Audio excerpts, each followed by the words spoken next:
തെരഞ്ഞെടുപ്പുകൾക്ക് ഞാൻ പോസ്റ്റർ ഒട്ടിച്ചിട്ടുണ്ട്. ഭയങ്കര രാശിയുള്ളവനാ ഞാൻ. ഞാൻ പോസ്റ്റർ ഒട്ടിച്ച ഒരു സ്ഥാനാർത്ഥിയും ഒരു ഇലക്ഷൻ ഇന്നേ വരെ ജയിച്ചിട്ടില്ല. അതെന്റെ ക്വാളിഫിക്കേഷൻ. എന്റെ അമ്മയുടെ സത്യം. 77 തെരഞ്ഞെടുപ്പിൽ ഞാൻ പോസ്റ്റർ ഒട്ടിച്ച സ്ഥാനാർത്ഥി തോമസ് ചാണ്ടി ഇടിവെട്ടേറ്റ് മരിച്ചു.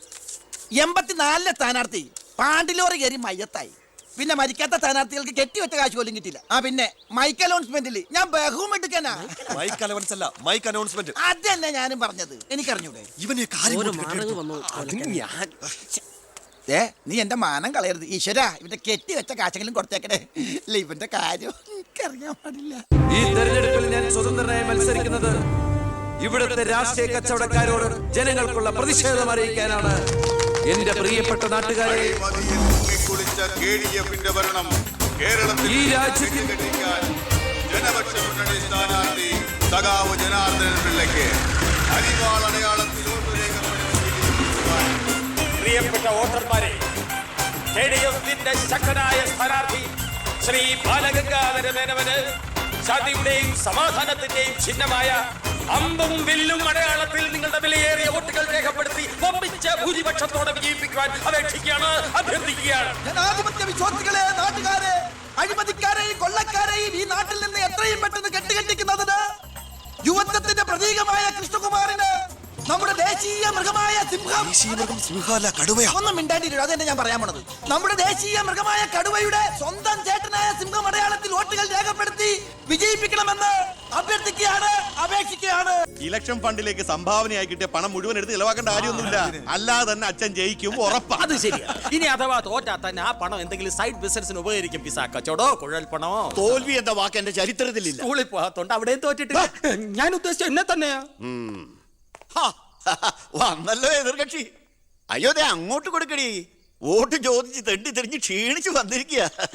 കുടുംബത്തിന് മാനക്കേടുണ്ടാക്കാനും പത്രക്കാർക്ക് കഥകൾ ഉണ്ടാക്കാനും കോമാളി വേഷം കിട്ടി ഇറങ്ങിയിരിക്കുക. സംശയമുണ്ടോ? കഷ്ടാൽ കഷ്ടം. അച്ഛനെ കിട്ടേണ്ട കുറച്ച് വോട്ടുകൾ പിടിക്കുമായിരിക്കും, എന്നിട്ട് ജയിക്കൂ. അതുമില്ല. അതുകൊണ്ട് ആർക്കാ നേട്ടം? ജനപക്ഷ മുന്നണിക്ക്. യവൻ കാരണം ആർക്കും ഒരു ഗുണം കിട്ടില്ല. ഇവനൊക്കെ ആര് വോട്ട് കൊടുക്കാനാ? ഈ കുടുംബത്തിന് പോലും ഒരു വോട്ട് കിട്ടിവിടാനൊക്കെ. ഇവിടുന്ന് ഒരു വോട്ട് എനിക്ക് ഉറപ്പുണ്ട്. എന്റെ അമ്മയുടെ അല്ലമ്മേ. അമ്മയുടെ വോട്ട് ചോദിക്കാൻ വന്നേക്കണം. വോട്ട് ചോദിക്കാമെന്ന മകനെ അട്ടിപ്പായിക്കണ്ടായിരുന്നു.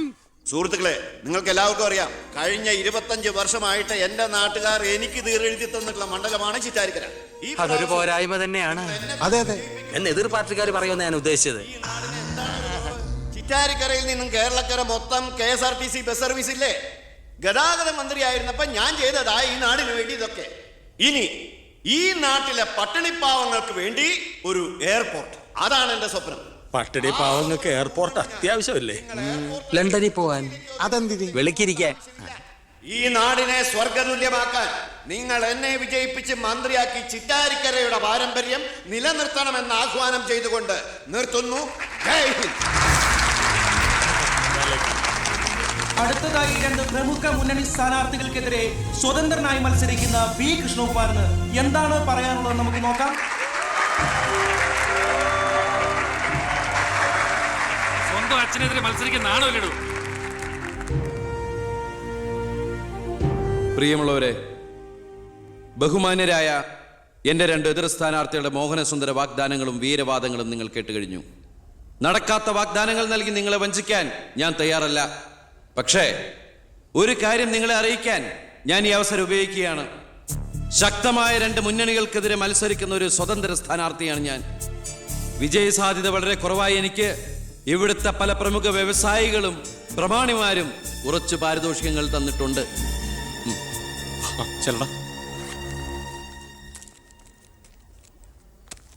ഇത് 5 ലക്ഷം രൂപയുണ്ട്. നമ്മുടെ മുന്നിലിരിക്കുന്ന നന്മ നിറഞ്ഞ ശ്രീ ചാണ്ടിച്ചൻ സംഭാവനയായി തന്നതാണ് ഈ തുക. ഇത് 3 ലക്ഷം വ്യവസായ പ്രമുഖൻ കോശിയുടെ വക. ഇത് 2 ലക്ഷം അബ്കാരി നമ്പീശന്റെ വക. ഇത് 1 ലക്ഷം കോൺട്രാക്ടർ സരസന്റെ വക. വിജയ സാധ്യത ഒട്ടുമില്ലാത്ത എനിക്ക് ഇത്രയൊക്കെ കിട്ടിയിട്ടുണ്ടെങ്കിൽ വിജയത്തിന്റെ തൊട്ടടുത്ത് നിൽക്കുന്ന എന്റെ എതിർ സ്ഥാനാർത്ഥികൾക്ക് എത്രയൊക്കെ കിട്ടി കാണും. ഈ ചിറ്റാരിക്കരയുടെ അഭിമാനമായ സന്മനസ്സുള്ള ചാണ്ടിച്ചൻ പറയണം, താങ്കൾ എത്ര രൂപ സംഭാവനയായിട്ട് കൊടുത്തു എന്ന്. ആ നല്ല മനസ്സ് ജനങ്ങളൊക്കെ ഒന്ന് അറിയട്ടെ എന്ന്. ജനാർദ്ദനൻ പിള്ളയ്ക്ക് 10 ലക്ഷം, മേനോൻ സാറിന് 20 ലക്ഷം അല്ലേ? സത്യമാണെന്നാണ് പറയല്ല. പണം പിടിച്ചു. Thank you Chandichan. കർത്താവ് തരുന്നു, ഞാനത് കൈനീട്ടി വാങ്ങിക്കുന്നു. എങ്ങനെയുണ്ട്? ടിവിയിൽ വരുവാ. കേട്ടല്ലോ, ഇതുപോലെ എത്ര എത്ര ലക്ഷങ്ങൾ ഇവരുടെ കൈകളിൽ എത്തിക്കാണും. അതിവിടെ വെളിപ്പെടുത്താൻ ഈ സ്ഥാനാർത്ഥികൾ തയ്യാറാണോ?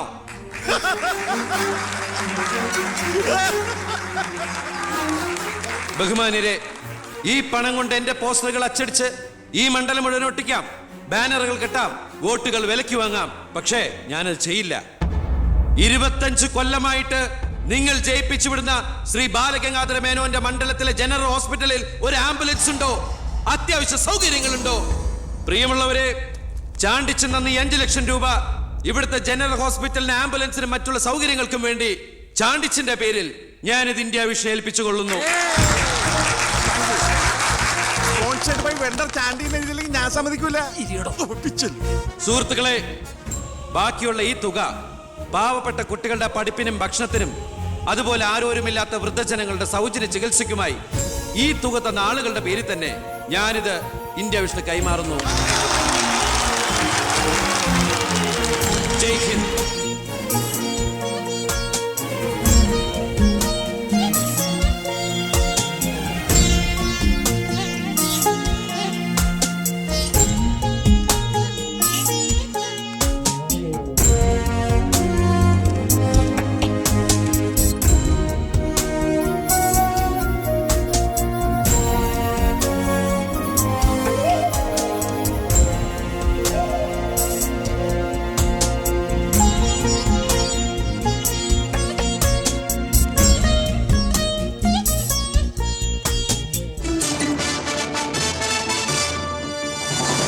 പന്ത്രണ്ടാം നിയമസഭയിലേക്ക് നടന്ന വാശിയേറിയ തെരഞ്ഞെടുപ്പിൽ 72% വോട്ട് രേഖപ്പെടുത്തി. വിവിധ കൗണ്ടിംഗ് സെന്ററുകളിലായി രാവിലെ 8 മണിക്ക് തന്നെ വോട്ടെണ്ണൽ ആരംഭിച്ചു. ആകെയുള്ള 140 സീറ്റുകളിൽ ഫലമറിഞ്ഞ 120 മണ്ഡലങ്ങളിൽ KDF 61, ജനപക്ഷ മുന്നണി 59 സീറ്റ് നേടിയിട്ടുണ്ട്. കേരളത്തിലെ മുന്നണി സമവാക്യങ്ങളെ അട്ടിമറിക്കാൻ പോകുന്ന പുതിയൊരു രാഷ്ട്രീയ ധ്രുവീകരണത്തിനുള്ള സാധ്യതയാണ് ഇപ്പോൾ നമ്മുടെ മുന്നിലുള്ളത്. ഒരുപക്ഷെ കേരളത്തിലെ അടുത്ത മന്ത്രിസഭ ഒരു തൂക്ക് മന്ത്രിസഭയായിരിക്കും. ഹലോ, എണ്ണിത്തീരാറായോ? ജനപക്ഷ മുന്നണി സ്ഥാനാർത്ഥി 4612 വോട്ടിന് അച്ഛൻ ലീഡ് ചെയ്യുന്നുണ്ട്. അടുത്ത CM അച്ഛൻ തന്നെ.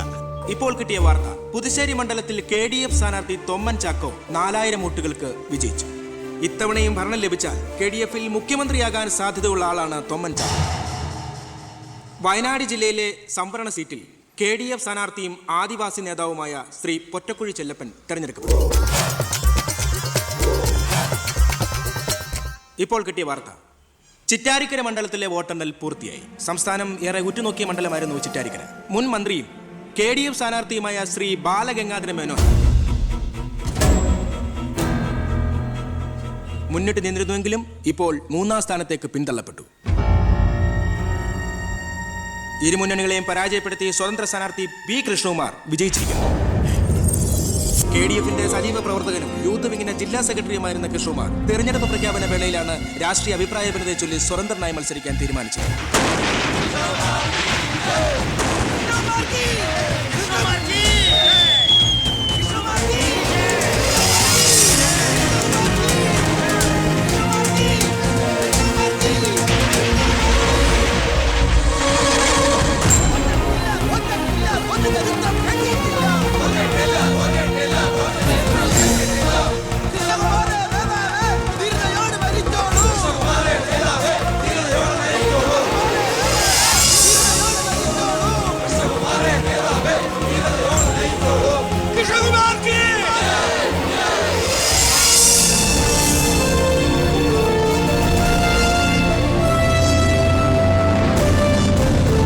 നമസ്കാരം. പ്രധാന വാർത്തകൾ. തെരഞ്ഞെടുപ്പ് ഫലം പൂർത്തിയായപ്പോൾ വ്യക്തമായ ഭൂരിപക്ഷം ആർക്കും ലഭിക്കാത്തതിനാൽ കേരള രാഷ്ട്രീയം അനിശ്ചിതത്വത്തിൽ. ഇരു മുന്നണികളും സജീവ ചർച്ചയിലാണ്. കഴിഞ്ഞ തവണ 100 സീറ്റ് നേടിയ മുന്നണിയാ, ഇത്തവണ അത് 70 സീറ്റിൽ ഒതുങ്ങി. അത് നിങ്ങളുടെ ഭരണത്തിന്റെ നേട്ടാ. അത് നിങ്ങൾ കാലുവാരി കൊണ്ട് സംഭവിച്ചതാ. ഇങ്ങനെ പരസ്പരം പഴിയാരാതെ ഇനി എന്ത് വേണമെന്നാണ് ആലോചിക്കേണ്ടത്. എന്തൊക്കെ പറഞ്ഞാലും മുഖ്യമന്ത്രി രാജിവെക്കണം. രാജിവെക്കാൻ ഇവിടെ ആരും മുഖ്യമന്ത്രി ആയിട്ടില്ലടോ. നമുക്ക് ഇവിടെ ഭരിക്കാൻ പറ്റുമെന്ന് ഒരു തീരുമാനമായിട്ടില്ല. എന്തായാലും 69 സീറ്റ് വെച്ച് പ്രതിപക്ഷത്തിന് മന്ത്രിസഭ ഉണ്ടാക്കാൻ പറ്റില്ല. പക്ഷേ കൃഷ്ണകുമാർ നമ്മളോടൊപ്പം നിന്നാലേ നമുക്ക് ഭരിക്കാൻ പറ്റൂ. എന്നാലേ 71 തികയൂ. കൃഷ്ണകുമാർ അതിന് തയ്യാറാവോ? സീറ്റ് കൊടുക്കാത്തതിന്റെ ദേഷ്യം കാണില്ലേ? ഞാൻ ഇതിനെക്കുറിച്ച് അവനോടൊന്ന് സംസാരിച്ചു. അവൻ ഇങ്ങോട്ടൊന്ന് വരാമെന്ന് അർത്ഥസമ്മതം മൂളിയിട്ടുമുണ്ട്. മേനോൻ മത്സരിക്കണ്ട, മോൻ മത്സരിച്ചാ മതിയെന്ന് ഈ മേനോനോട് ഞാൻ 100 വട്ടം പറഞ്ഞതാ. താ കേട്ടില്ല. അതെന്റെ രാഷ്ട്രീയ തന്ത്രം. നിന്റെ മകനെ നിർത്തിയിരുന്നെങ്കിൽ പ്രതിപക്ഷം പറയും മക്കൾ രാഷ്ട്രീയമെന്ന്. അച്ഛന്റെ പിൻബലമില്ലാതെ മക്കൾ സ്വയം വളരണം. അവനത് തെളിയിച്ചു. അതിനുവേണ്ടിയാ ഞാൻ എതിർത്തത്. വരണം വരണം വരണം.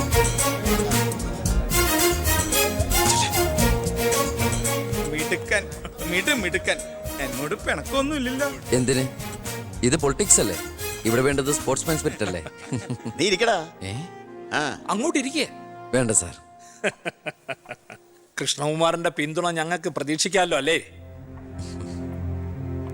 ഞാൻ പിന്തുണച്ചാലേ KDF മന്ത്രിസഭ ഉണ്ടാക്കാൻ സാധിക്കുമെന്ന് എനിക്ക് നന്നായിട്ട് അറിയാം. ചെറുപ്പം മുതൽ പ്രവർത്തിച്ചു പോന്ന പ്രസ്ഥാനത്തിന്റെ കൂടെ നിൽക്കാൻ എനിക്ക് സന്തോഷമേ ഉള്ളൂ. പക്ഷെ ഒരു ഡിമാൻഡ് ഉണ്ട്. ആഭ്യന്തരം എനിക്ക് കിട്ടണം.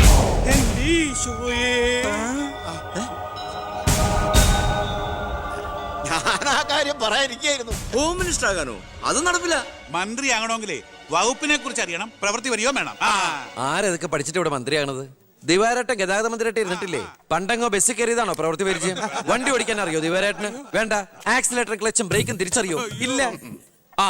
ദായിരിക്കുന്ന കിഴിപ്പുള്ളി സാറ് പണ്ട് വിദ്യുച്ഛക്തി വകുപ്പ് കൈകാര്യം ചെയ്തിരുന്ന ആളല്ലേ? ഒന്ന് ചോദിച്ചോട്ടെ, ഈ വിദ്യുച്ഛക്തി എങ്ങനെ ഉണ്ടാക്കുന്നേ? പറയട്ടോ. അത് വെള്ളത്തിന്ന് ആണോ? പിന്നെന്താ വെള്ളത്തിൽ തൊട്ട ഷോക്ക് അടിക്കാത്ത? പറയാൻ അതൊക്കെ എന്തിനാ നമ്മൾ അറിയുന്നേ? സ്വിച്ച് ഇട്ടാ കറണ്ട് വരുന്നുണ്ടോ? അത് മാത്രം അറിഞ്ഞാൽ മതി. അതറിയില്ല. യവൻ പറയുന്നതിലും കാര്യമുണ്ടെന്നേ. പിന്നെന്താ ഷോക്ക് അടിക്കാത്ത? നമ്മളെന്തിനാ വല്ലവന്റെ കാര്യം ആലോചിച്ച് തല ഉണ്ടാക്കുന്നേ? ഏതൊരു ജോലിക്കുണ്ട് യോഗ്യത ടെസ്റ്റ്. സത്യത്തിൽ മന്ത്രിയാകാനും വേണം ഒരു പരീക്ഷ. ഈ IAS IPS ഒക്കെ പോലെ IIPS, Indian institute of political science, അത് പഠിക്കണം. അല്ലെങ്കിൽ വേണ്ട. മിനിമം യോഗ്യത 10ാം ക്ലാസ് പാസ്സാവണമെന്ന് പറഞ്ഞാൽ ഇവിടെ ഇരിക്കുന്ന പലരും ഓടിപ്പോണ്ടി വരും. ഈ തെരഞ്ഞെടുപ്പ് എന്ന് പറയണത് തന്നെ ഒരു പരീക്ഷയാണ്. ആ പരീക്ഷ പാസ്സായവർക്ക് മാത്രമേ മന്ത്രിയാവാൻ പറ്റൂ. അതൊരു പരീക്ഷയല്ല സാറേ, പരീക്ഷണമാണ്. ഇവനെങ്കിലും ശരിയാവോ എന്നുള്ള ജനങ്ങളുടെ പരീക്ഷണം.